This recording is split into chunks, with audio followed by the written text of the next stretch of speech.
following is a presentation of Main Street Media, your source for news, sports, and information on Main Street in Middle Tennessee.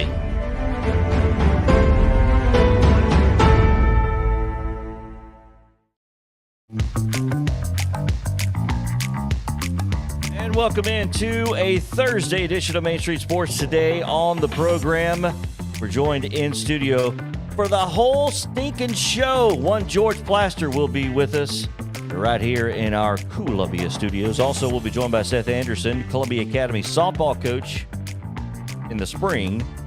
May have other sports to talk about with him as well.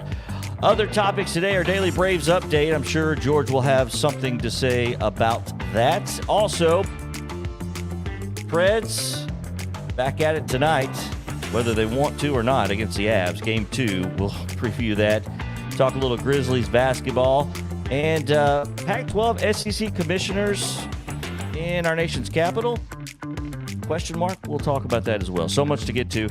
Now to our host of the day, of course, the Sundrop Kid from Alabama, Mr. Chris Yao, with our special guest of the day, the one George Plaster. Gentlemen. JP, thank you. Hope you guys are having a great Thursday. It is a beautiful Thursday here in Columbia, and I hope it remains that way, but I don't think it's going to. I think the rain is going to head our way here momentarily, but that's okay. It's okay, because we're inside, and that's all that matters. It's been hot outside today, and I'm happy to be in here, even if it is a little chilly. It's all right. George? No, it's a meat locker. It's pretty cold in here. What's going on in here? I'll tell you, typically it's really, really hot in here. So we have to kind of get it cool. And apparently the thermostat hasn't shut off today. So yeah, they went a little far with it. That's okay. It's all right. George, welcome to Main Street officially. And welcome to Main Street Sports today. In the near future, George will be following our show with his 4 p.m. to 6 p.m. time slot here on these same Main Street media outlets. So should be a lot of fun. Looking forward to it. I never thought at this point in my life that I would get an opportunity to do something like this that would excite me this much. I'm pretty fired up. If you watched Friday Night Live this past year, or Main Street's Friday Night Football scoreboard show 2 years ago, you saw George. He was on that show and taking our calls from across football fields across the state, and it was a lot of fun. And we get to do that again this year. Gonna kind of break it up into 3 shows. You and Murphy are going to be on pregame and talking to us again, and it's exciting to have you full time here at Main Street. Well, I'm excited about it. You guys have sort of blazed the trail for what it is we're going to try to do from 4 to 6. So I'm in here. This is a reconnaissance mission. Yeah, exactly. I've got to figure out, okay, why is he over there? What does he do? How does this signal get from here to there? Because I think most of my listeners, all 6 of them, are aware that technologically I'm a little behind. Well, here's the thing. This is a Mo Pattonism. Just tell me where to sit and talk. Right. Where is Mo? Mo is somewhere in the Gulf of Mexico. What the hell? Hey, Are you serious? Hey, we let him out. I'm in here because he got a free vacation. Yeah, he got a vacation. I don't know who told him it was cruise? okay. Yeah, he is. He is on a For cruise. him. He's a Hall of Famer. When you're a Hall of Famer, you get to do stuff like that, and you'll get to learn about that here soon. Yeah, well, now that you have been hold on inducted. a second. Wait a minute. What did you just hit? All right, so Hit George, that again. we do a little post show video, couple of minutes that we call the Daily Dingers. So the most ding-worthy moments of the day. Typically, they are fun in nature or congratulatory. So you let us off today with our first Daily Dinger. Okay. I feel good about that. Yes. Self-esteem on the rise. Yes. we're hoping that the Daily Dingers will inspire the Atlanta Braves to hit more dingers. Yeah. But I think Rob Manfred purposely Good try. I think he purposely took the balls from juiced to what they are now because we hit the ball too hard. This guy needs to stay out of that kind of stuff. First of all, he's not a very well-liked commissioner. Even he had to admit the players despise him. Players, fans, everyone. You know, he sort of lost me when he contracted all the minor league teams. And one of those minor league franchises is down in Jackson. Tennessee, owned by a really good friend of mine, Reese Smith. And I feel bad for people like him who stuck their neck out on the line only to have a commissioner decide that he wasn't worthy or they weren't worthy. And then this whole screw around with the baseballs. It's ridiculous. He needs to stay out of that. He needs to act like a commissioner. Right? Just do your job. You don't have to do other stuff. He's so bad at his job, he's trying to do other things to make up for being bad at his job. It does feel that way. And, you know, I was watching the Phillies game last night. I have the MLB extra innings package. And that's a park that typically has been a bandbox. Mm-hmm. And last night they could not get a ball out of there. It ended up zip going to the 10th inning. And that is, I believe I'm right, either the 5th or 6th time already this year that we have had a scoreless game going to extra innings. And that's because of him. I mean, you look, there are about 5 balls last night that you knew would have gotten out of the old park. Hold on. Why did that come up there? Okay, I see that. Oh, yeah, I see that. That's you over there causing trouble. George, you were asking earlier, what exactly is it you do here? What would you say you do? What would you say you do here? So you're going to find out, George. You're going to find out. So story time with George. Mm-hmm. How long have you had that in the system? It's been ready to go right now. I love it. It's a live show, George. I will tell you, one of the things JP does here, and he does it really well, is he reads the entire. I could read. He Hooked on Phonics worked for him. He can read the entire rundown without taking a breath. It's impressive. So why don't you show him your skills, JP? Give us yesterday and some of today's results and the rest of today's schedule on the rundown. This is the rundown. All right, this rundown brought to you by Insert Your Business here. We'll start with high school baseball from yesterday. Brentwood Academy over Lipscomb Academy 4-3 the final there. East Robertson 12-5 over Cheatham County. It was NBA 2-1 winners over Innsworth. Pope John Paul II 15-7 over Father Ryan. Forest defeated Murfreesboro Central Magnet 8-4 the final there. And West Creek over Kenwood 13-1.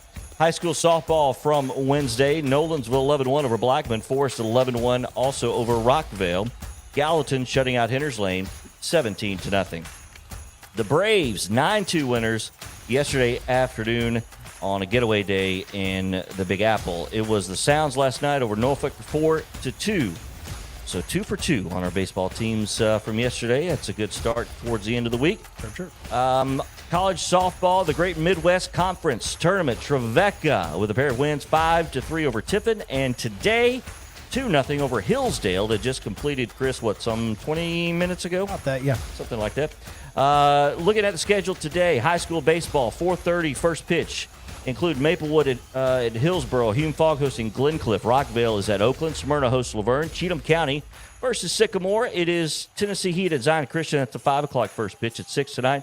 You'll see Spring Hill at Tullahoma. Marshall County is at Lawrence County.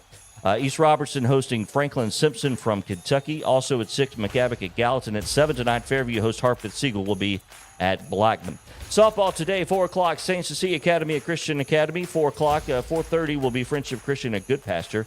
5 o'clock, we'll see Hendersonville hosted McGavick, Cannon County at Westmoreland. CPA's at Zion Christian, also South Haven Christian at Zion Christian. It's South Haven Christian at Zion. CPA is not Zion. at Zion. Gotcha. Sorry. Okay, so there we go. Mount Juliet Christian is at Clarksville Christian. That's a 5 o'clock start. At 5:30, Clarksville hosting Rossview Centennial at Ravenwood. At 7 tonight, Smith County is at Watertown. On the pitch, boys soccer, 5 o'clock first touch. Franklin Road Academy at Webb School. It is Cheatham County at Springfield at 6. Also at 6, MLK hosting STEM Academy. Clarksville is at Montgomery Central. Mount Juliet will host Rockvale. West Creek is at Kenwood. At 6:30, CPA right here in Muletown to take on Columbia. East Hickman hosting Harpeth at 7 tonight. Nolensville's at Fairview. Hendersonville hosts Gallatin.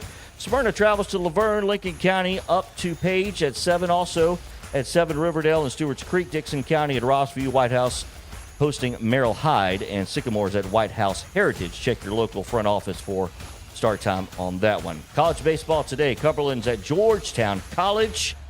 Not to be confused with George College. 1:30, they should be underway about midway through maybe third inning or so. No, they're halfway through the first. Apparently, they got a late start. Okay, late start. Could have some weather. Bellarmine at Lipscomb, 5 o'clock on YouTube. You can watch that one today, softball. It is the Sounds hosting Norfolk. Their series continues 6:35. First pitch, starters to be determined. And tonight in the NHL, the Preds, Game 2 in Denver, the Mile House City, to take on the Avalanche. 8:30 TNT. That's right, TNT for hockey. I know, my Colorado leads that best-of-7 series 1-0. And for more prep scores, go to MainStreetSports.com. That is your Thursday rundown of Wednesday scores. Back to you, gentlemen. Where? Haven't seen a gentleman yet. Still looking for you. Yeah. Good luck to us.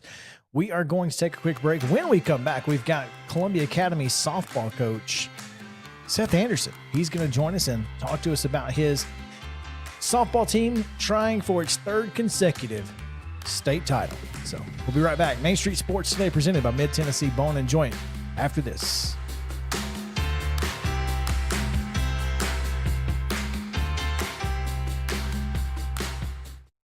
Mid-Tennessee Bone and Joint treats your orthopedic injuries and existing conditions. Our trained physicians will get you back in the game faster. Contact us at 931-381-2663 or www.mtbj.net.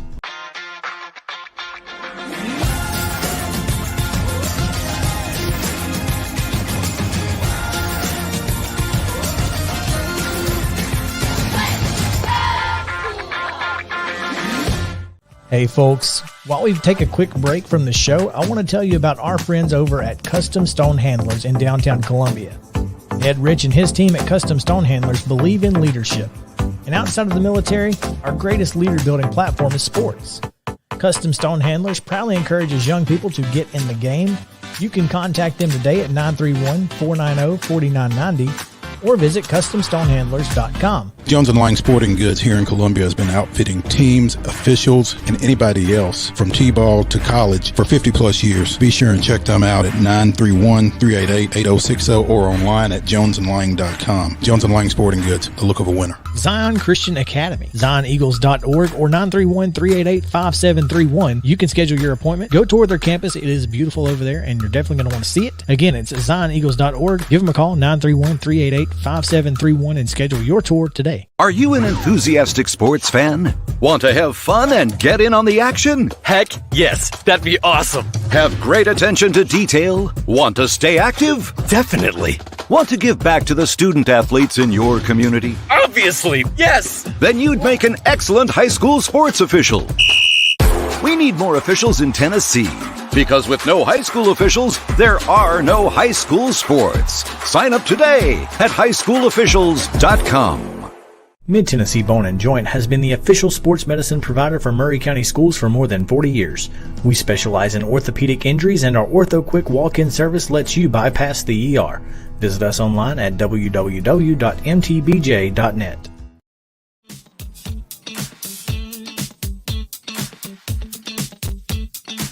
Welcome back in to Main Street Sports Today, presented by Mid-Tennessee Bone and Joint. Chris Yao alongside George Plaster, JP on the controls. Glad to have you guys with us here.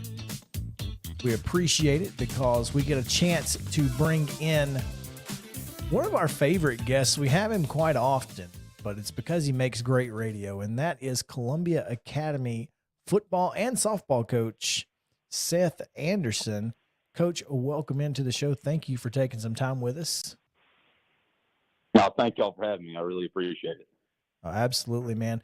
Looking forward to watching you guys continue your trek toward a 3rd consecutive state title. And yesterday, a big win over Good Pasture, 1-0.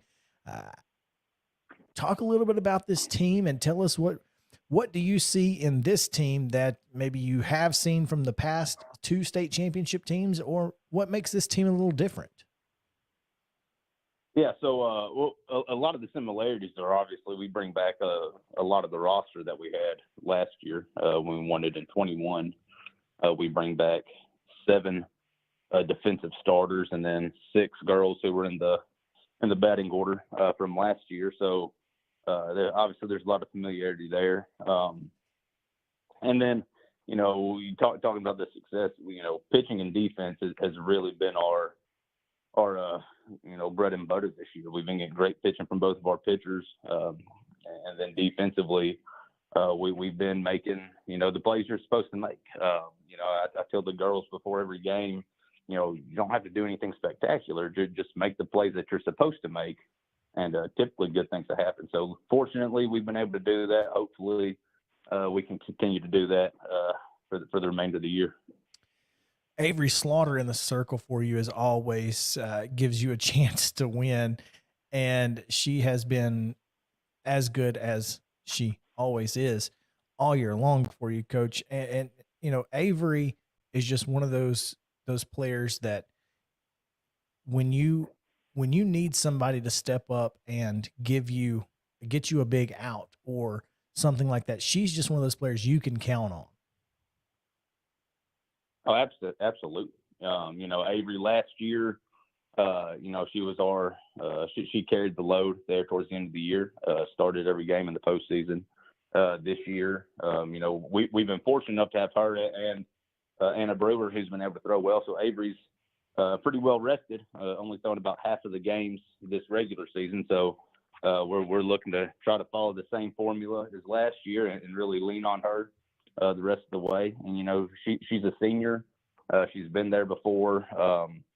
You know, you talked about game against Good Pasture, you know, perfect game, 7 innings, a 1-0 game. That's pretty impressive.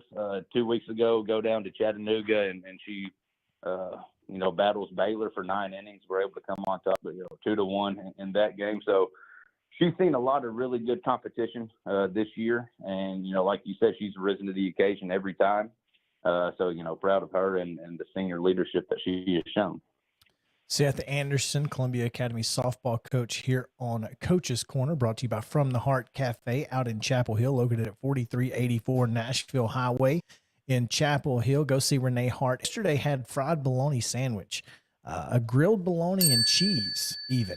So you can never go wrong with a great sandwich from the Heart Cafe. If you are headed out to Chapel Hill, just like you're going to Henry Horton, right as you turn out of Columbia, going to the state park, you can see From the Heart right there on the right. George, did you notice the title here on Seth's? I did. He's also the football coach as well as the softball coach. That's pretty unique. So let's get to that. Seth, how do you manage the time in trying to do both of these? I think the first thing you got to do is, you know, lean on the people that you surround yourself with. I mean, as you know, you're only as good as the people, you know, who you surround yourself with. And luckily, fortunately for me, I've got great assistants in both sports. You know, softball is a little unique because my assistants are my wife and my father-in-law.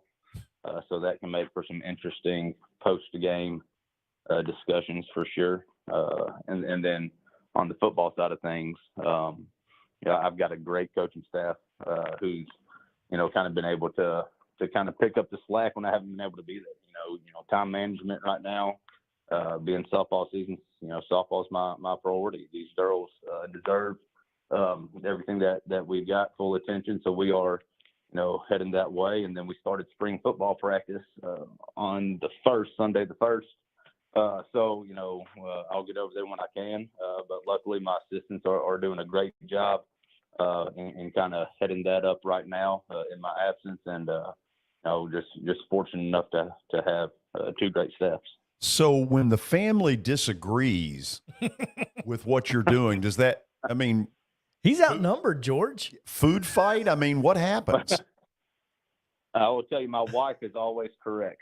No matter what, she's always right. She'll tell you that. but but no, it's funny because my wife, she was a standout pitcher here. My father-in-law is outstanding. When it comes to specializing with pitchers and defense. So, I lean on them a lot of the time for help out there. Disagreements are pretty, they're common, but it's never too bad. I haven't slept on the couch too many nights. I'll say that. Well, let me ask this: when the opportunity came up to do both, did you consult with anybody and say, "Hey, can I really make this work?" I look at different coaches who I've seen have done it. John McNeil over at Friendship is the head baseball coach, head football coach, and the athletic director. I looked at Coach Paul Wade at DCA last year, was an assistant softball, head football. This year we went up to CPA for a softball scrimmage, and I was talking to their linebackers coach is the assistant softball coach. I was, talked to him for a good 30, 45 minutes before that scrimmage, just kind of bouncing ideas, off his head, kind of picking his brain because, CPA, one of the standards for athletics in the mid-state for sure. So just kind of seeing, what they do, what works, what doesn't work, how can I, adopt it to Columbia Academy, take things that I like, don't like it, and just kind of, mesh and, it can be done. And, like I said, I'm just excited for the opportunity. George, I can tell you those disagreements on the softball field are few and far between when you're winning as much as Columbia Academy is. So thankfully he's got players like Avery Slaughter and Malia Hardy and a host of great softball players over at Columbia Academy. So no food fights. It's a little easier when you got great softball players who are making you look good. And at least Ralph and Karen Weekly made it obvious that it can be done. So, okay, this is maybe a dumb question, but maybe it's a fair one. So, what does one sport teach you that helps you in the other? Yeah, so this goes back to my very first year doing softball. I was the baseball coach for 1 year before Coach Estep got here, and I've coached boys, ever since I got into coaching in the fall of 2006, and that's all I'd known. Never been around girls, so I get out of baseball because my wife, we just had our first kid, and we kind of wanted to focus on the family aspect of life. And me only coached football in the fall, and as soon as I got out of baseball, she took the softball job here, and she was the head coach here for 3 years. And she asked me to kind of help her out. And I said, well, I want to spend more time with family. What better way than to coach with my wife? And some of the things I learned that first year as an assistant softball coach with her, just the difference between guys and girls. I mean, you hear it; it's kind of obvious. But even a team like we have now, we might lose a game. We went up to Summit and didn't play very well earlier this year, and we got beat pretty good. I think it was 5-2, and 5 minutes after the game, the girls they're laughing, cutting up, having a good time. And what I learned that first year helping out with her is it's not that it didn't bother them, that they lost. Obviously they were upset that they lost, but they were able to turn the page, a lot quicker. And that's what I've kind of taken with me into football. Bad things happen. You got to turn the page quick. Obviously, you're upset about it just because you're not pouting or throwing a fit. That doesn't mean you're not upset, but you've got to move on. You've got to get to the next stage, next play, next game, whatever it might be. And you got to have that short memory moving forward. Which is really interesting because when I was in my 20s and I got to do play-by-play or color at a really young age on the college level, one of the things you learned was if you lose, when you get on that plane, zip it up and act like you're really hurt. Do not Absolutely. smile. And some of it becomes a little bit of an act, but the deal you learn is the head coach is the one that sets the tempo. Mm-hmm. Nobody smiles until the head coach smiles. Right, and I'm definitely not saying, hey, we lose the game, let's laugh and joke, have a good time. There's an aspect to it to where you want to be upset, with yourself and your performance that, hey, I got to get better, I need to be driven. But if you just wear it on your sleeve constantly, then that will wear on you. Sure. I saw a tweet the other day, saying it's proven people with bad body language do not perform at their best. I kind of think about that, and that's true. If you have bad body language, if you're sulking, if you're pouting, you're not going to perform like you're capable of. And I think that's key. And then on the flip side of it, what I learned coming in coaching girls for the first time is, they can handle a lot more than what people think. Coaching football since 2006. The stigma is, hey, these are girls, kind of got to be gentle with them, and there's nothing further from the truth. That they respond just like the boys do. Get on to them and they'll respond, and that was a big thing I learned when I first got into softball almost 6-7 years ago as an assistant. Well, Seth Anderson here on Coach's Corner, brought to you by From the Heart Cafe out in Chapel Hill in the middle of the D2A Middle Region Tournament. We'll take on DCA Friday at 5. Is that correct? Yes, sir. Yes, sir. Currently, amidst a month-long winning streak, is Seth Anderson. Haven't lost since Saturday, April 2nd. So let's got to keep that rolling. Got to keep that rolling. So, like I said, it's a lot easier to have disagreements when you're winning. So, Yeah. Coach, we appreciate your time as always. It's always a pleasure, and look forward to covering you throughout the rest of the postseason. Well, thank y'all for having me. Thank y'all for getting these athletes out there, getting them some recognition. Because they all deserve it. So I really appreciate that. No doubt, no doubt. All right, let's hand out some hardware, JP. How about it? Always fun to talk about the Custom Stone Handlers Team of the Week. In to Win Life Team of the Week. We're going to go south to a little farther than your neck of the woods, JP, but they got a lot of redheads apparently. Loretto Baseball. Last week, 5-0. Beat Summertown twice, Marshall County, and Lawrence County twice, so they are easily the county champions, it would appear. And certainly JP's sad over there. You don't get dings for when Lawrence County loses. You don't get dings. You get it's no good, but that's okay.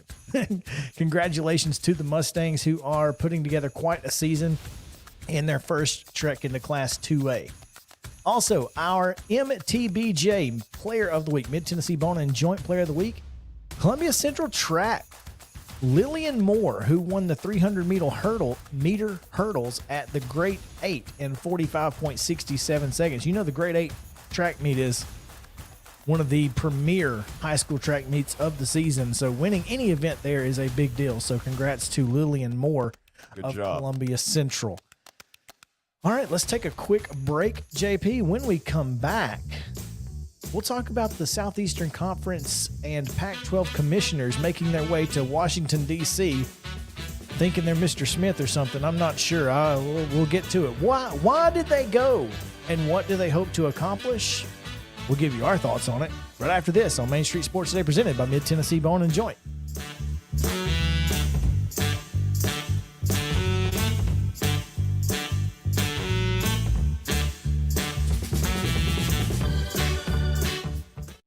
Mid-Tennessee Bone and Joint treats your orthopedic injuries and existing conditions. Our trained physicians will get you back in the game faster.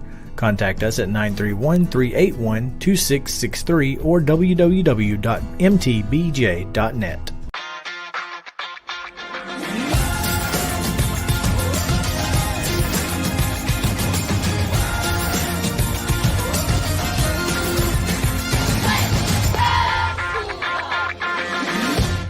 Hey folks, while we take a quick break from the show, I want to tell you about our friends over at Custom Stone Handlers in downtown Columbia.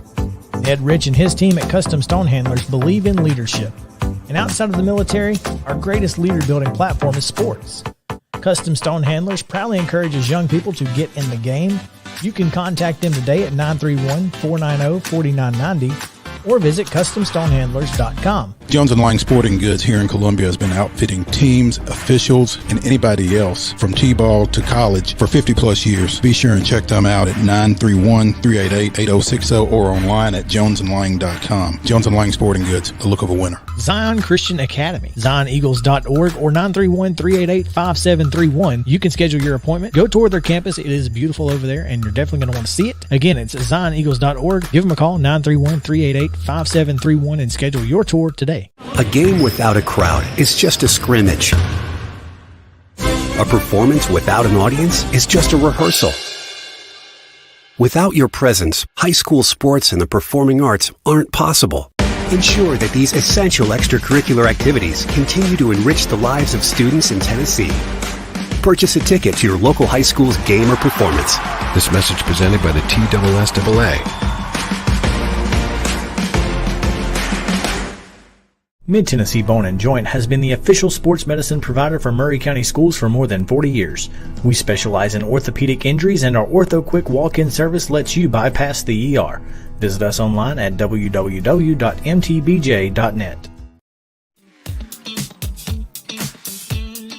Nobody covers high school sports quite like Main Street Preps, bringing you hyper-local coverage of the teams and athletes in your backyard. Wherever your Main Street is, well, we got a podcast just for you. The Sumner County Sports Podcast with Zach Womble. Casey's Take on Sports with Dixon Post and Cheatham County Exchange sports reporter Casey Patrick. The MSP North Podcast with Brady McAtamney and Blaine Keller. They cover Montgomery and Robertson counties. The Main Street Preps this week with Russell Venozzi and Tyler Palmatier with a macro view of prep sports in Middle Tennessee. Find the latest prep sports news from your Main Street at mainstreetpreps.com and find these podcasts dropping weekly on the same Main Street Media social platforms and wherever you purchase your free podcast. Back to the Sundrop Kid from Alabama, Chris Yow, and special guest on George Plaster. Welcome back in to Main Street Sports. They're presented by Mid-Tennessee Bone and Joint. George, when Greg Sankey takes a trip on behalf of the Southeastern Conference to Washington, D.C. in order to try and make some sense of name, image, likeness, we Tennessee fans like myself would like to believe that he's doing it on behalf of one Nick Saban. Well, and that's probably not entirely accurate, but probably also not entirely inaccurate, to say the least. But a trip to Washington, D.C., and not to Indianapolis, for one, to talk about NIL is certainly an interesting thought process, right? Well, first of all, to me, it's these commissioners going in front of a group that they think could elicit some change. Some of this is very phony because while the SEC is complaining that this is getting out of hand, it's their own member institutions Who are that are allowing it to get out of hand. You know, you're hearing numbers right now that sound like old baseball deals. 4 years, $2 million for a quarterback. Okay, that's absurd. We all know it's absurd.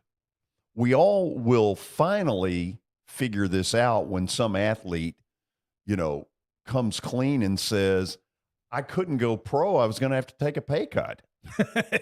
So that's your first problem in this.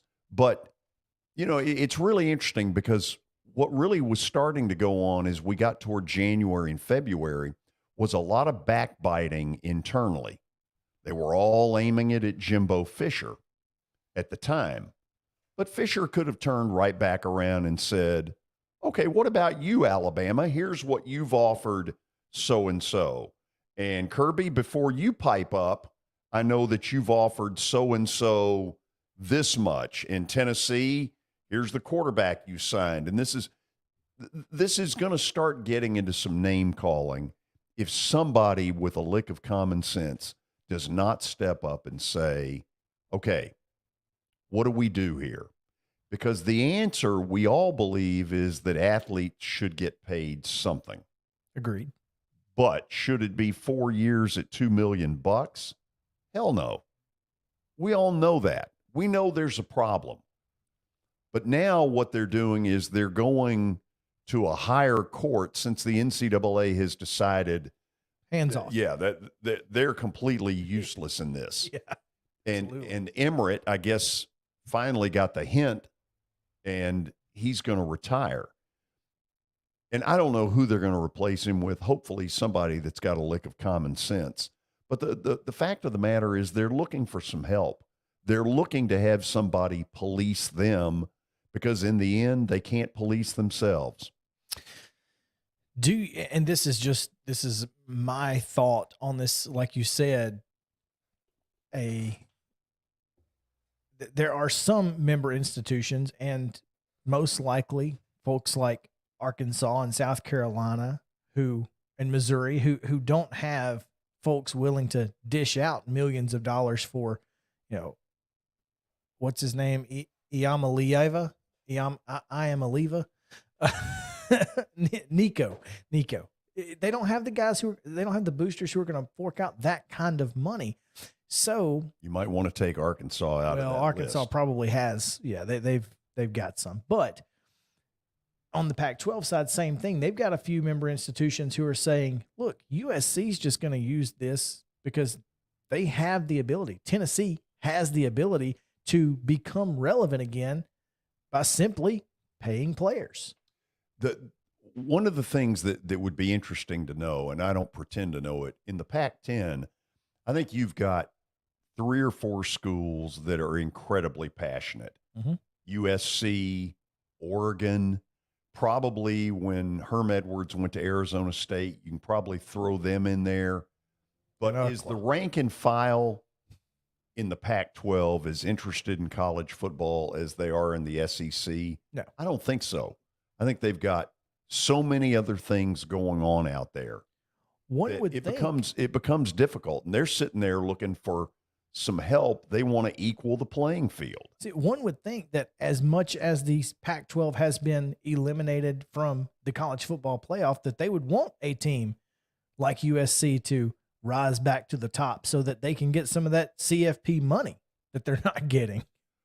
Look, I think all of them know that this is out of control. It is. And I think they're looking for somebody. What you don't ever find anymore. In the old days, for instance, when you had all these baseball strikes and you were always looking around, is there anybody out there that can get both sides in a room and say, look, for the good of the sport, let's do X? The truth of it is Greg Sankey could have been that person. Yes. He sold out to Texas and Oklahoma, and he has created a lot of this mess with a level of greed that, I'm not saying he wasn't employed to do this, but what if he had told Texas and Oklahoma, look, we'd love to have you, but our gain will be the rest of college athletics' ruin. And yet, at the time that went down, that thought never crossed his mind. It's just gimme, grab everything I can grab. And right now, that's the attitude that's got college athletics in this mess that they're in. JP, we didn't talk about it yesterday, but Ohio State's athletics director mentioned that, he felt like that the Power 5 college football playoff schools should break off into their own, I guess, entity. But is that not already the case? I mean, the college football playoff does govern a lot of college football. I mean, for all intents and purposes, it's starting to happen. Do I believe that Toledo has the same shot of being in a national title game as Alabama? No. Of course I don't. But what hasn't happened is they haven't made it official. And part of the reason they haven't made it official is because the little guy, and frankly, the fans like the concept of the little guy having a chance in the NCAA basketball tournament. Now, I don't believe they want it for the entire 3 weeks, but I think they enjoy watching a George Mason or a pick whatever VCU. The first weekend. That first weekend. Sure. And I think That's probably the one thing that's stopping this from being made official, this separation of the little guy and the big guy. And then the question is, who are the big guys? Who qualifies? Is Vandy a big guy? If you look at their football stadium, you wouldn't think so. Is the University of Minnesota a big guy? Well, they may be because they're in the Pac-10. Is Washington State? I mean, who decides ultimately who makes the cut and who doesn't? That is the question. I think, I mean, to me, if I were college football czar for a day, it would be Power 5 conferences are one division. G6 conferences are one division. FCS is one division. And I feel like if you make it those three and just say, look, we've got a champion, we've got a champion, we've got a champion, because here's the thing, we don't have a mid-major champion. And there should be a mid-major champion. The question is, can the mid-major championship get themselves a TV deal that makes any sense? Does for instance, CBS Sports Network pony up for the right to have as a title game Northern Illinois against pick whoever? Middle Tennessee State, okay, for whatever reason. Is there enough money available to make that feasible? I don't know. I mean, I'm not sure what ESPN's paying for FCS, but there's money there, at least for the semifinals and finals. Yeah, but the point is, are you going to get the kind of audience you need and an entity to spend the kind of money where Northern Illinois and MTSU can say, okay, I'm cool with this. We can get our money and we can go. If it's comparable to CFP, why not? If it's not, then you have to. But how's it going to be comparable? Well, they're already not getting anything. Right. So, I mean, much of anything. They're getting a little, but they're not getting much of anything. So that's, I mean, if you can get a little more from CBS Sports Network, who's willing to put your 4-team playoff, in and maybe Fox or whatever. And because look, Fox with the USFL, these are the players who are going to be playing in the USFL, right? Most of these G5 kids. Mm-hmm. So maybe there's a connection there with the XFL, the USFL, something like, I don't know. Well, if you want to be commissioner, do you realize how weird this is? This is the first time anybody's asked me a question in 30 years. It's weird because you're usually in my seat. I'm usually in that seat. It's weird. Badgering somebody on this side. Hope you enjoyed it, George. Thank you. It may be the last time. Okay. You're getting back into the business. Good seeing you as well.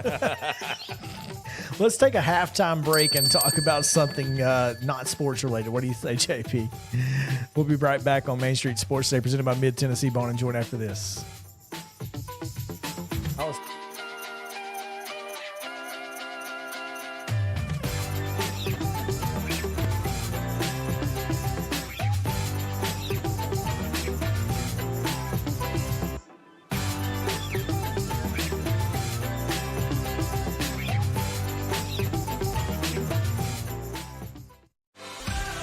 We've all heard the saying that a little can go a long way.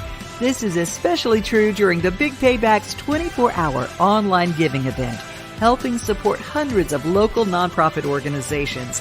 From 6 p.m. on May 4th through 6 p.m. May 5th, a gift of as little as $10 could be boosted by cash prizes and help to make a big difference in the life-changing work of local nonprofits. Learn more at thebigpayback.org.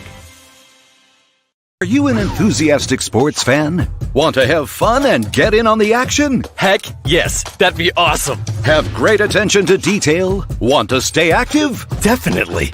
Want to give back to the student athletes in your community? Obviously, yes. Then you'd make an excellent high school sports official.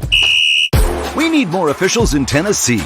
Because with no high school officials, there are no high school sports. Sign up today at highschoolofficials.com.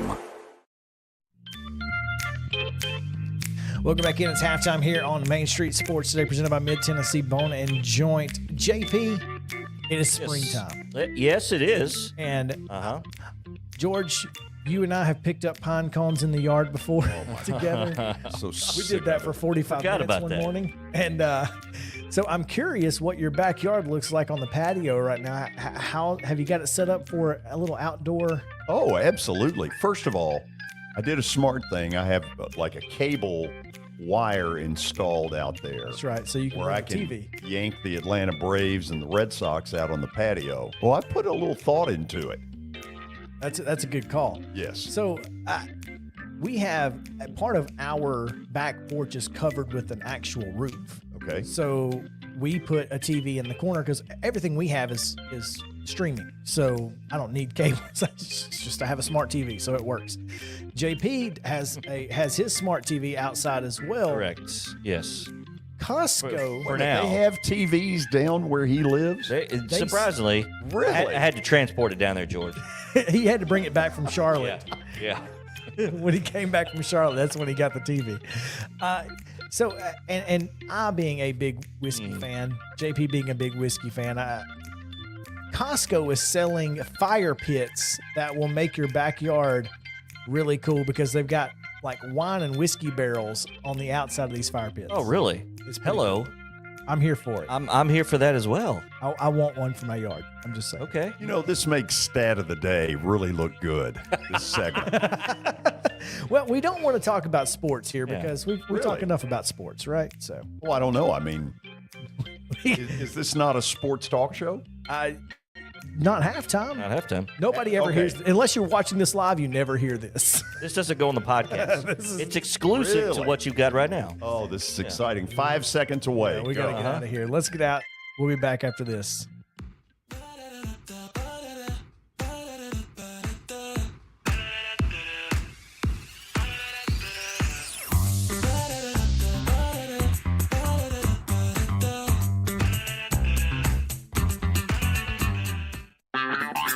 This is Chris Yao with Main Street Sports Today. Every show, Mo Patton and I welcome friends from all across the sports landscape, from high school coaches and reporters to national, college, and pro sports personalities. You never know who might stop by for a chat.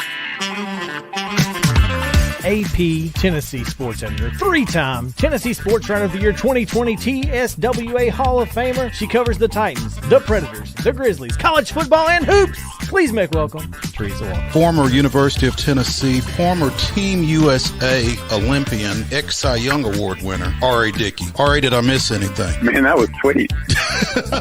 Yeah, I need to listen to that before I go to bed every night. That was nice. Has 5 sports Emmys. That's not bad for the other guy in Wham, Ryan McGee. The other guy in Wham married the best looking girl, Bananarama, so the other guy in Wham had a pretty good life. From preps to pros, we're taking on the sports topics you care about. Tune in across Main Street Media social platforms at 2 p.m. or on demand on your podcast distribution platform of choice.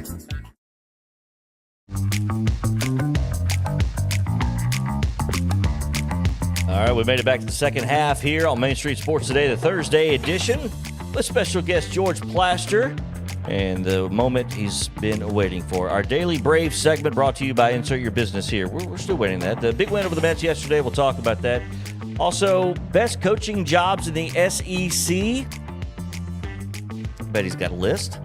Chris has a list. I know he does. And we'll chat a little bit about the Preds and the Avs tonight, game 2 from the Mile House City. Who's in goal or in net, and does it matter? A little news about a potential return of the main guy in net. So we'll preview the Preds coming up here on Main Street Sports Today. It's second half. Back to George Plaster and the Sundrop Kid from Alabama, Chris Yao. Happy Cinco de Mayo. Hope you will have some margaritas and some tacos at some point today. If not, what in the world are you doing? Yeah, exactly. You like margaritas? I like May. I do too. It's a big fan. This is my favorite time of year. This is typically it's not as hot as it is today. So, anyway, talking about being hot, the Atlanta Braves, the opposite of that over the last few weeks. Notice that. 1 series win on the year. Victim in 2 of the Cincinnati Reds' 3 season wins. God. Is that not insane? And poor Reds. The poor Reds. David, I feel bad for David Bell. I really do. But neither here nor there.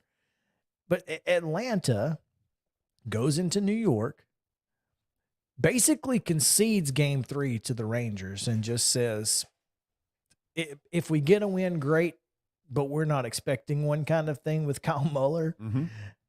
In order to be able to pitch 1, 2, 3, and 4 against the Mets. Well, it semi worked out, as Max Fried, of course, gets the opening game win, and then Ian Anderson, who pitched around some jams yesterday, gets a win in the series finale to earn the split. Still 6 games back, but at least you're not 8 games back, which you very well could have been with a not as good of a performance as Ian Anderson gave yesterday. Yeah, it was a 2-game game. Mm-hmm. You know, just a couple of thoughts about what I've seen so far. They look like a team that does not have the emotional zip that they did a year ago. And so you say, okay, what would cause that? Well, I think what caused it is Freddie Freeman. I think the inability to get him re-signed absolutely shocked their locker room, because there's sort of this, you know, of all people, Freddie Freeman staying. Well, you know what? He didn't stay. And I think it put a shock into that locker room that I'm not sure they've totally gotten over. I feel sorry for Matt Olson. Matt Olson, first of all, for those who don't know, was a Vanderbilt commit that ended up not going there, ended up playing with the Nashville Sounds for 2 years as a member of the Oakland A's when they had Matt Chapman and Chad Pender and Joey Wendell and all that group that's gone on to do pretty good things. I feel bad for him because I think there's a lot of pressure on him. And I don't know who's at fault. I suspect both of them are a little bit, but I still come away with the same. The Atlanta Braves won a world title in spite of Liberty Media. They basically prospect up so well that even Liberty Media couldn't screw it up. This is no way to run a baseball team, is to be worried about whether your second quarter earnings are good enough to make Freddie Freeman the offer in time for him not to be pissed off. That's ultimately what I think this came down to. And I think he got to a point where he said, screw it. I'm going somewhere else. I agree that I think there's some pressure on Matt Olson. I think Braves fans as a whole have tried to express that we are not putting that pressure on Matt Olson, but there is a level of expectation, because the entire time you're negotiating with Freddie Freeman, there's a contingency of Braves fans saying, just go get Matt Olson. So he knows that if you spend any time on social media at all, he knows that Braves fans compare him to Freddie Freeman and expect what they got from Freddie out of him. The difference in this team is I don't know that there is a leader right now. Right. You had a guy like Freddie Freeman who could enforce those clubhouse rules that clearly Ronald Acuna Jr. did not enjoy. But I saw a little bit of fire out of Ozzie when Marcell Ozuna failed to take home on that pass ball in Texas, where he came all the way to third base and kind of lit a bit of a fire under Marcell Ozuna. And maybe Ozzie is that guy because he does have seniority, leadership capabilities. But that's where they're lacking right now. They don't have a guy who's just been in the organization for so long that everyone in the locker room says, he's our leader. We listen to him. Here's the other thing. They're missing Mike Soroka. I mean, you can cut it any way you want. And I think most people thought that they would go into, if they lost Freddie Freeman, that they would take that money and go get themselves another starting pitcher. Now, they may well do that at the deadline. I have no idea. They ended up getting a closer, which they ended up didn't getting a necessarily closer need. that nobody saw coming. Kind of a weird deal. I remember being like, is that really what they need? It was not. It may have been what was available on the market. Colin McHugh was another one. They've got a lights out bullpen if everybody performs the way they need. But if you're going to really go head to head with the Dodgers, because you got to remember a year ago, no Clayton Kershaw at the end. Help me, first base. Max Muncy. Yeah. Not available come playoff time. Yep. Those were got hurt in two the last game of the regular huge season. pieces Mm-hmm. that helped the Braves. And not to mention they had to play the play-in game, and they screwed their entire rotation up. So under the category of number one, how would the Braves, how would they attempt to repeat? Well, first of all, you want to win your division, and that's not going to be easy. The Mets are better. I'm a Buck Showalter fan. I'm biased. He was on the first minor league baseball team I ever broadcast. Buck is brilliant. This guy knows how to manage. He knows baseball, and they're going to be better because of him. Now, if you get past the Mets, how do you get by this Godzilla of a payroll? I don't know, but I think one of the answers is to get Soroka back by about August 1 so that come playoff time, they can slide him in and go toe-to-toe with LA's rotation. Bryce Elder's not going to get it done. Not for a season. Not yet. And who knows? Kyle Wright's been great so far. I never dreamed I would ever say that. How about it? Yeah. It's about damn time. I mean, just to be perfectly Talk about honest. expectation. Yeah. I mean, it's about time. They're throwing some guys out there right now that come August, they don't need to be throwing out there. Injuries have caused some of this. They need Soroka back. And the weird thing is, it's like the Predators with upper body injuries. You have no idea what's going on with Soroka. All right, we have no idea. None. Zero clue, because we had updates all throughout last year, and then he starts throwing a little bit, and then gets into the bullpen, and boom, pops it again. I think part of it is they don't know. They don't. I think they're just, and this is what we said last year. I think they're holding their breath. Whenever you think he's ready, give it another month. Yeah, because at this point, it's not worth ending the kid's career. So, and that's what would happen. The Braves definitely need an extra pitcher, and unfortunately, Babe Ruth is not available. And for this day in Braves history, insert your business here. We go. This day in Braves history. That's right. What we year? Go all the way back to 1935. Oh, good Lord. Where Boston Braves Babe Ruth and St. Louis Cardinals Dizzy Dean dueled on the diamond. Babe Ruth walked in his first at bat, but Dizzy Dean got the last laugh. He kind of had 2 strikes and said, "You know what, outfield, take a seat. We don't need you." Blows a fastball by the 40-year-old Ruth for a strikeout, and Dizzy Dean wins the game in shutout fashion, 7-0, and hit a home run as well. JP, you were there. What was that like? I was hoping you could tell me, but yeah, that was a long time ago. Anytime you can get a Babe Ruth on this day, that's pretty good. Yeah, that's a good one. His only year in the Braves organization, but hey, it's been a year with the Braves organization. Played 28 games for the Boston Braves. 28. I think he pitched mostly. I don't think he did a whole lot more. But all right, we are back after a few messages to talk about coaching jobs in the Southeastern Conference. So stick around. Main Street Sports Today, presented by Mid-Tennessee Bone and Joint, comes back after this.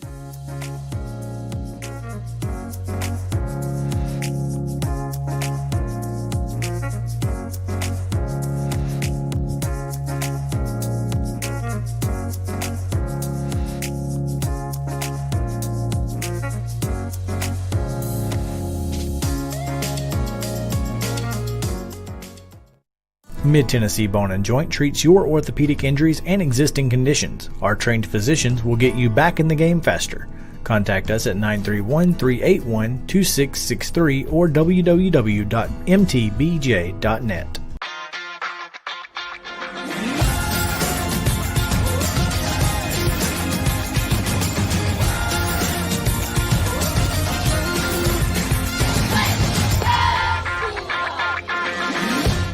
Hey folks, while we take a quick break from the show, I want to tell you about our friends over at Custom Stone Handlers in downtown Columbia.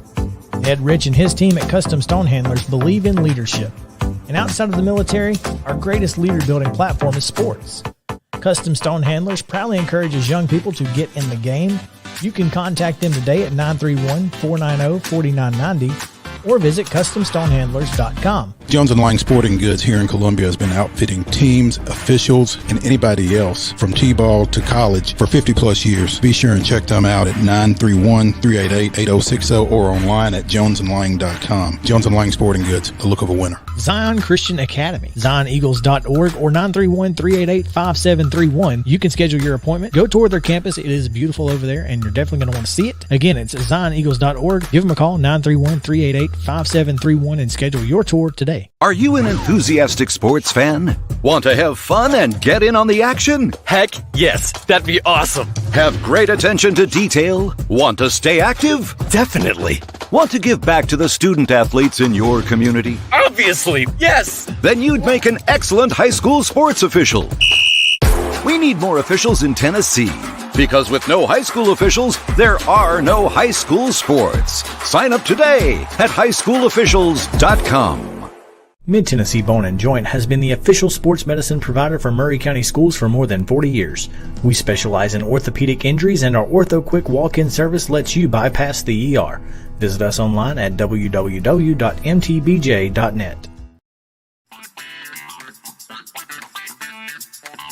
Welcome back into Main Street Sports today, presented by Mid-Tennessee Bone and Joint. Chris Yao, George Plaster, JP Plant on the controls. What a great Thursday it has been. George, thanks so much for hanging out with us today. Absolutely. It's been a pleasure and been a great show. We've had some interesting banter because, like you said, you're not used to being the one peppered with questions. It's different. It is different because normally I'm the one asking the questions and everybody else has the answers. This is different. I have no answers. This is different. Actually, who knew you had anything to say, George? Who knew? You know what? Right? All these years, After he's been 30 years. He's been building up all these things to say. We have a segment sometimes when I have something to say. It's kind of like you just go straight into this monologue about somebody being trash can juice or whatever. And so it's always nice when Mo has something to say or JP's got something to say. You know, we got something to say. Got something to say. So after 30 years, you finally got to get all of it out. It's just been word salad all day. No, it's going to take more than one show.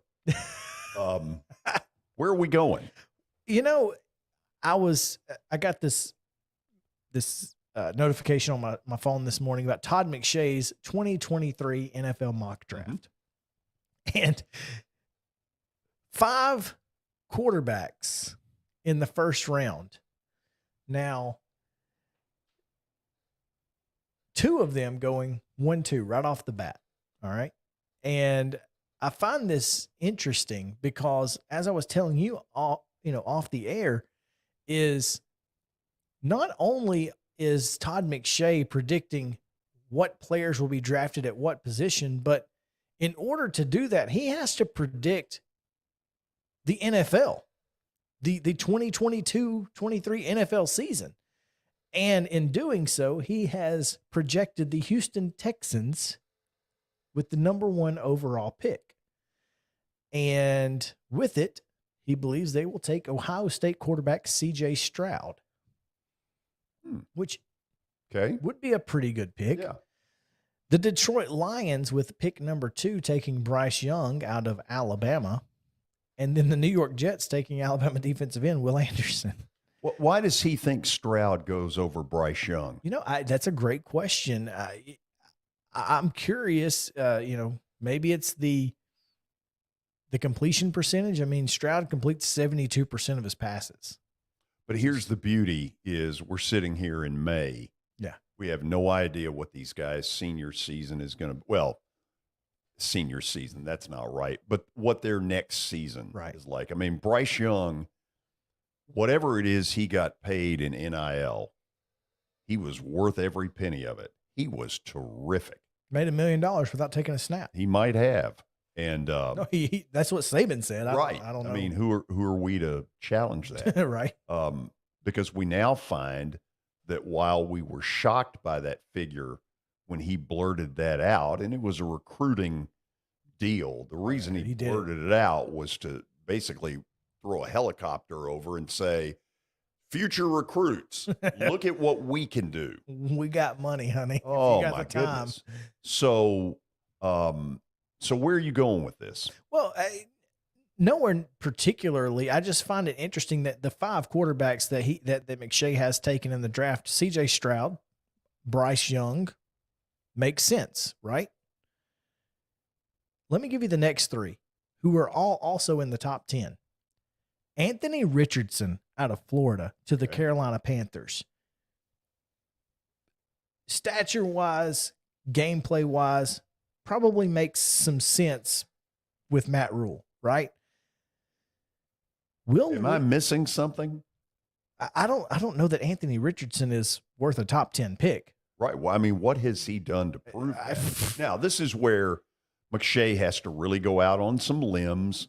And boy, if you end up making these correct, you're pretty good because this is in May. Will Levis out of Kentucky and Tyler Van Dyke from the University of Miami would be 8 to the Giants and 9 to the Seahawks. He's really going out on some limbs. Excuse me? Exactly. I'm sorry. Where's the Shaq? Excuse me? I'm sorry, who? So let me ask a question. I've been out of town for a couple of days. Give me that little Titan thing over there.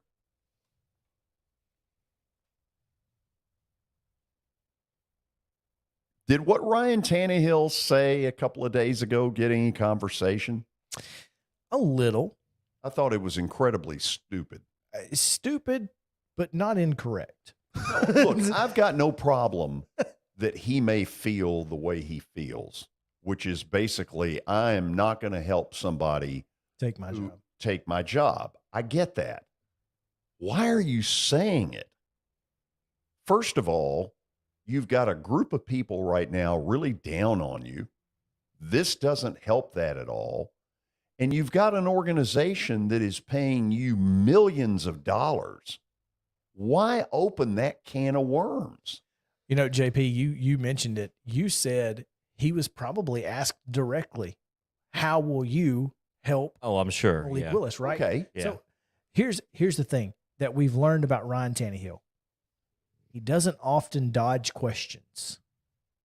And it may not have been the perfect answer, but it was the answer that he felt like he could give directly to a question. Okay, in fairness, having not been there, I don't know how it Correct. Yeah, how it was framed. We don't either. But I do think he needed to have enough ring savvy to have thought that one through ahead of time to say, look, yeah, you knew the question was Malik coming. Willis. I'm not in this to be his charity case, but you don't say that publicly. I agree. You're supposed to be the leader of the team, and that's everybody on the team. Well, it was a lapse in judgment that I don't think was a very good one. I don't know to what level he's being criticized for it, but I think he would have been better off not saying that. I don't disagree. And then at the end, and if he learns anything from what I do, that'd be great. Well, you know what? That answer's not good enough. This guy is making millions of dollars. You know, let's not act like we're going to do a telethon for him. He's making a lot of money. He shouldn't have said that. Ryan Tannehill's contract is one reason that A.J. Brown is not a Titan. Could be. You know, again, I was out of town when all this went down with the draft. How is this team better today than at the end of the season? Honestly, here, I know I've drifted you totally away from where you wanted to go. Potentially, don't you love that, JP? The guest just hijacks it's okay. the show. Totally fine. That's why we call you a special guest, George. Really, as opposed to, I guess, just a regular guest. So, well, potentially longevity. I mean, you're talking about a guy who, A.J. Brown, who played 69% of the snaps last year on offense because he was injured a little bit. Julio Jones barely saw the field, it felt like, right?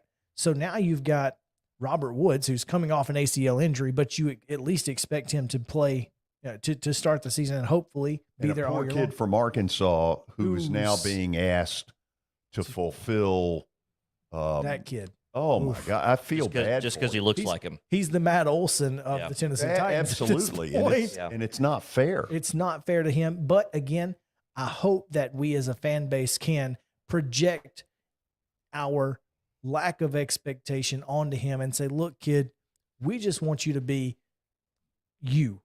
You just be you, and we will be supportive of you. Right now, they sure seem like they're at least a receiver short.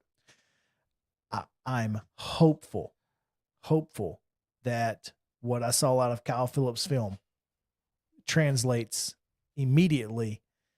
And Austin Hooper is huge. Austin Hooper will do fine. He's the least of their problems. But I think he's the answer to a lot of their problems because Ryan Tannehill's success almost completely hinged on Jonnu Smith being available at the tight end position. And he didn't have that at all last year, but from anybody. Right.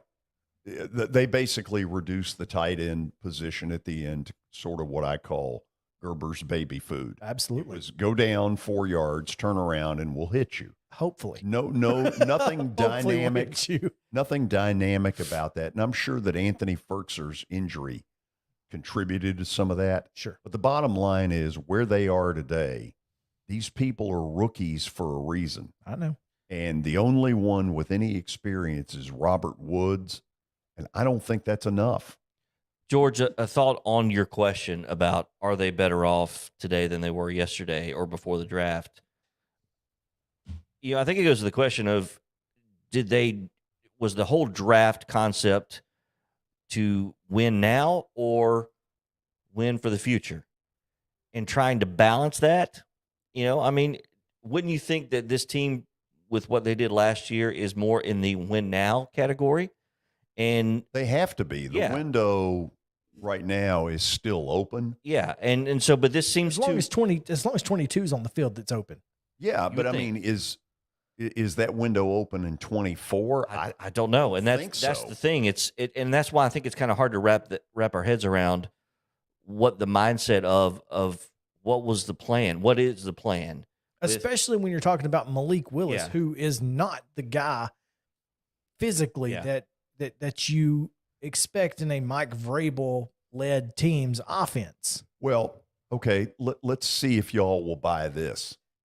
I don't think they had any thought that Malik Willis would be available in the position that he was.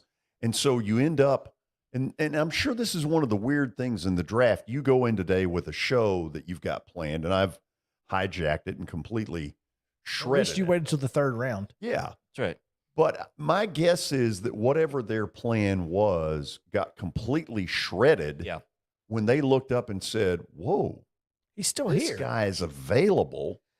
We think he's pretty good, and we never dreamed he'd be here. So, boom. And that's a good point, George. Traded up to get him. Yeah, and when the trade to AJ happened, obviously people think, well, what in the world's happening here? But I was thinking to be positive about this is that maybe they can use all of these draft picks, maybe some saved money, and they can make a splash to get something out of this. Whereas if they just get all these drafts and get younger and not necessarily more proven, it makes you wonder about where this was in the draft. So I mean, there's still some time, but that's kind of the head scratcher about this from my point of view. There's a couple of things that play out here. Here's Tannehill, who is on the griddle. Mm-hmm. I mean, let's face it. He became public enemy number one with that fan base as they were leaving Nissan Stadium that night. I heard a bunch of it. despite the fact that Mike Vrabel probably deserved as much, if not more. Their coaching staff didn't have a particularly good day either. I mean, you kick the ball twice and you win the game. Right. You kick the extra point, you kick a field goal, you win. Well, let's go back. That's neither here nor there. The point here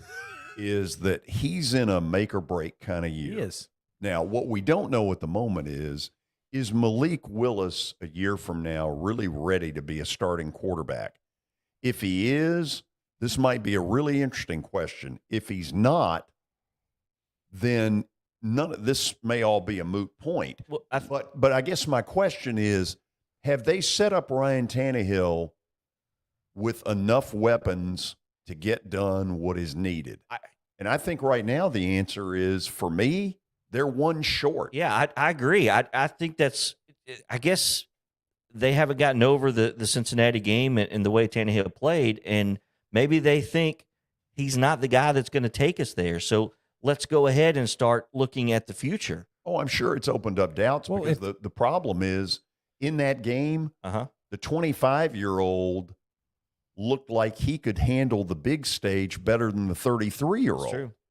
And so that opened up. I mean, if you think back to the week of that game, none of us ever said to ourselves, hey, one of the problems as they get ready to play Cincinnati is that the quarterback, this may be too big a stage for him. Yeah, never crossed your mind. In that game, it kind of felt that way. It did. Well, same as, 2 years ago against Baltimore when he just looked lost. I mean, he looked lost.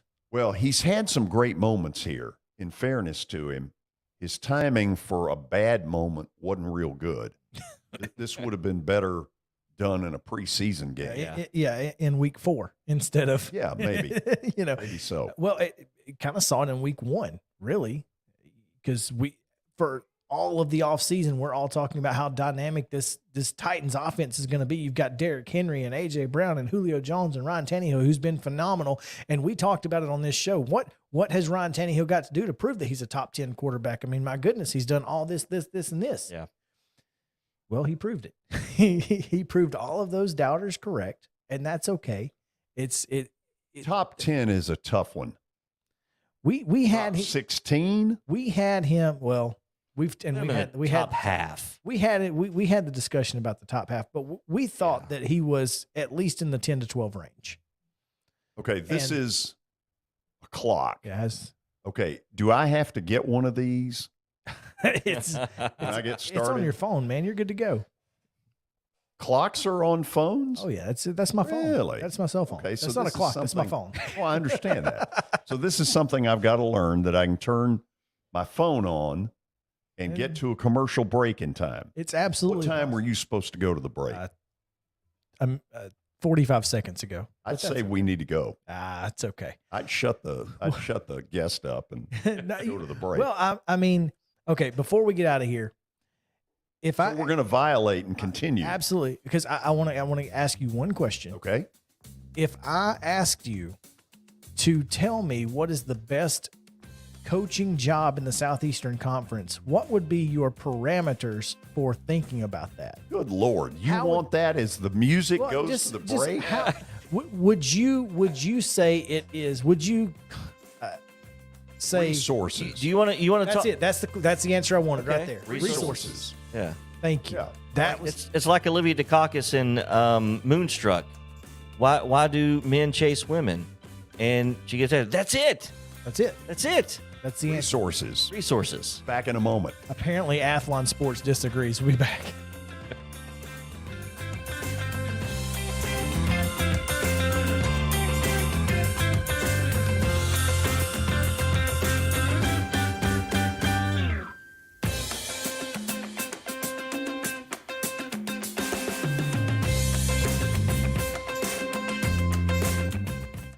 Mid-Tennessee Bone and Joint treats your orthopedic injuries and existing conditions. Our trained physicians will get you back in the game faster.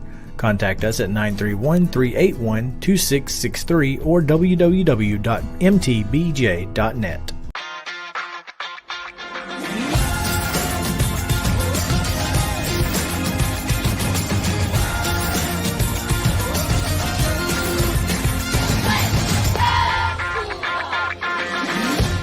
Hey folks, while we take a quick break from the show, I want to tell you about our friends over at Custom Stone Handlers in downtown Columbia. Ed Rich and his team at Custom Stone Handlers believe in leadership. And outside of the military, our greatest leader building platform is sports. Custom Stone Handlers proudly encourages young people to get in the game. You can contact them today at 931-490-4990 or visit CustomStonehandlers.com. Jones & Lang Sporting Goods here in Columbia has been outfitting teams, officials, and anybody else from T-ball to college for 50-plus years. Be sure and check them out at 931-388-8060 or online at jonesandlang.com. Jones & Lang Sporting Goods, the look of a winner. Zion Christian Academy, zioneagles.org or 931-388-5731. You can schedule your appointment. Go tour their campus. It is beautiful over there, and you're definitely going to want to see it. Again, it's zioneagles.org. Give them a call, 931-388-5731, and schedule your tour today. A game without a crowd is just a scrimmage. A performance without an audience is just a rehearsal. Without your presence, high school sports and the performing arts aren't possible. Ensure that these essential extracurricular activities continue to enrich the lives of students in Tennessee. Purchase a ticket to your local high school's game or performance. This message presented by the TSSAA. Mid-Tennessee Bone & Joint has been the official sports medicine provider for Maury County Schools for more than 40 years. We specialize in orthopedic injuries, and our Ortho Quick walk-in service lets you bypass the ER. Visit us online at www.mtbj.net.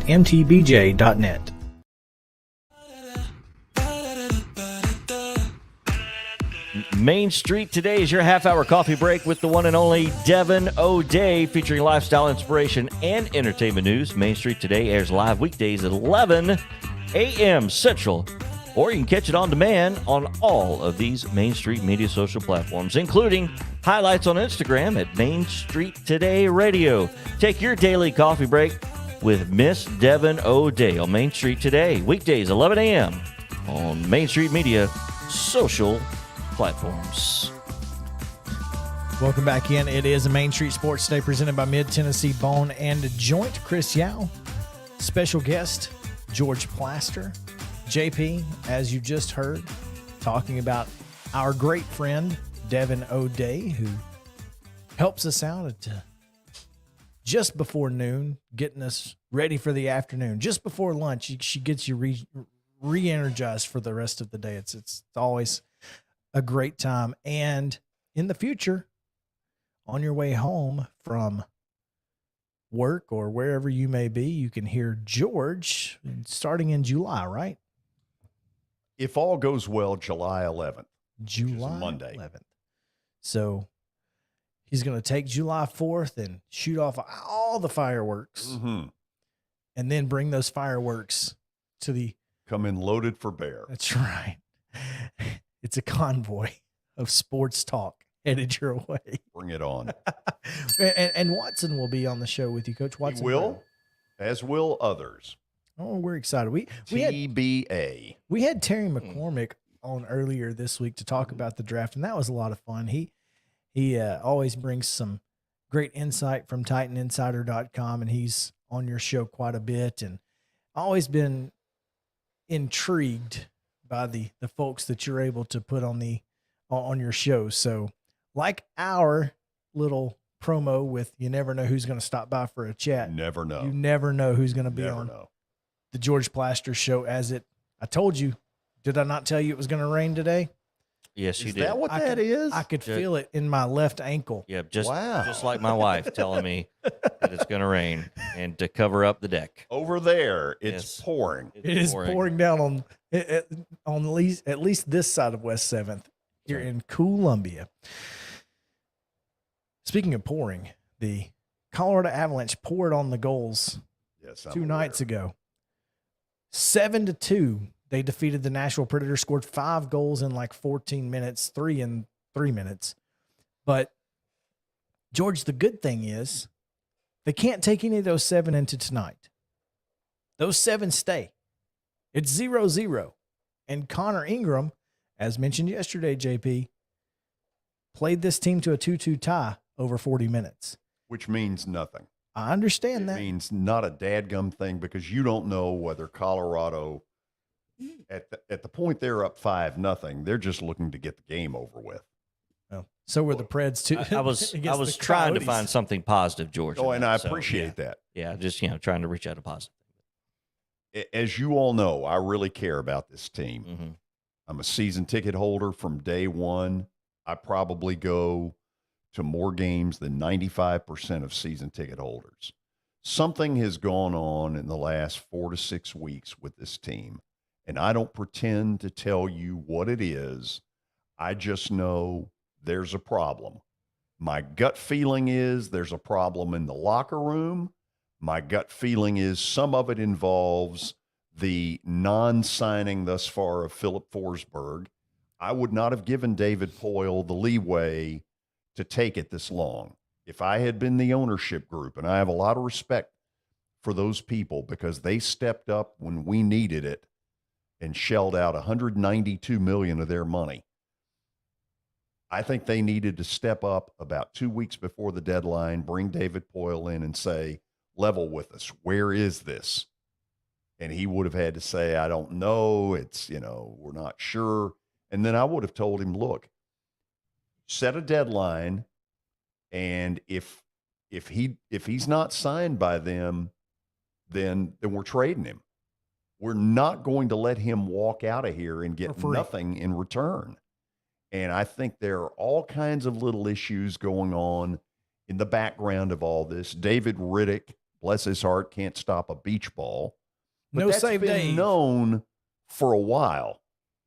I mean, there have been some meltdowns of biblical proportion in recent weeks. There was a 7-goal thing against St. Louis 3 weeks ago. It was awful.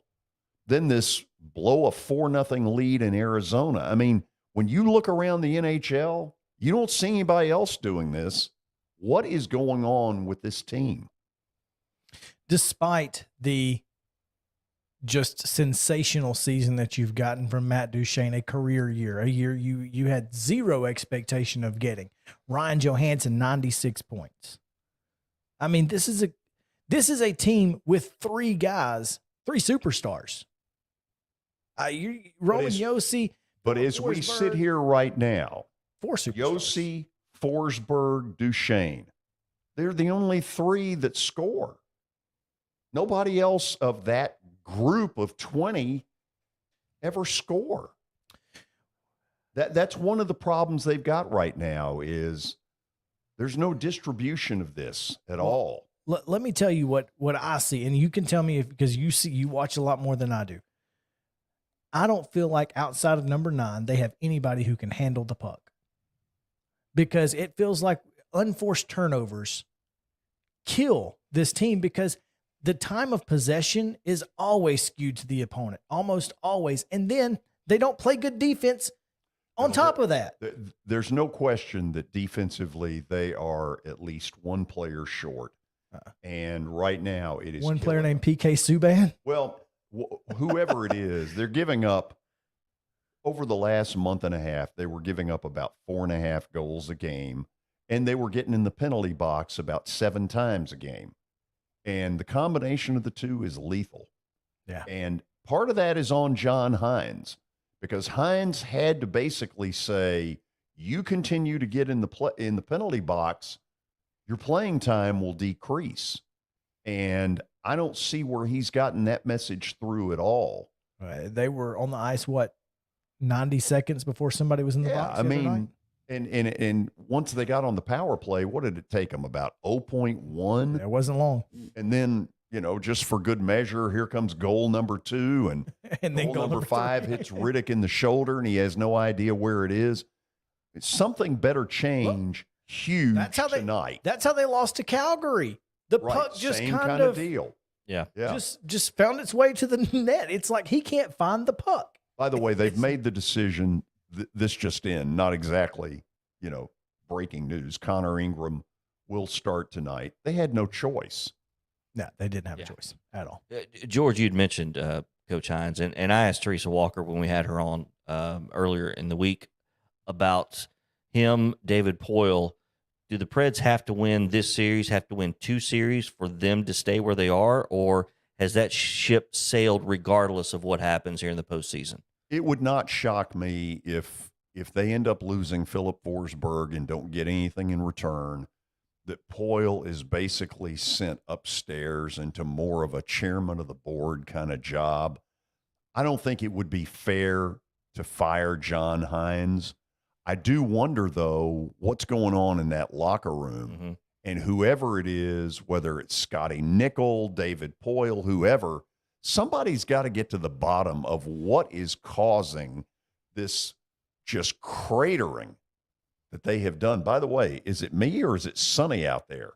Sun has popped back out right after What the in rain. the world? There might be a rainbow out there. Hey man, Yeah. it's Maybe a good sign. Columbia. What are you going to expect? You expect the unexpected here in Columbia. Is the rainbow blue and yellow? It ought to be. Blue and Let's hope. gold? I hope Let's it is, because if it is, that's a great omen for tonight.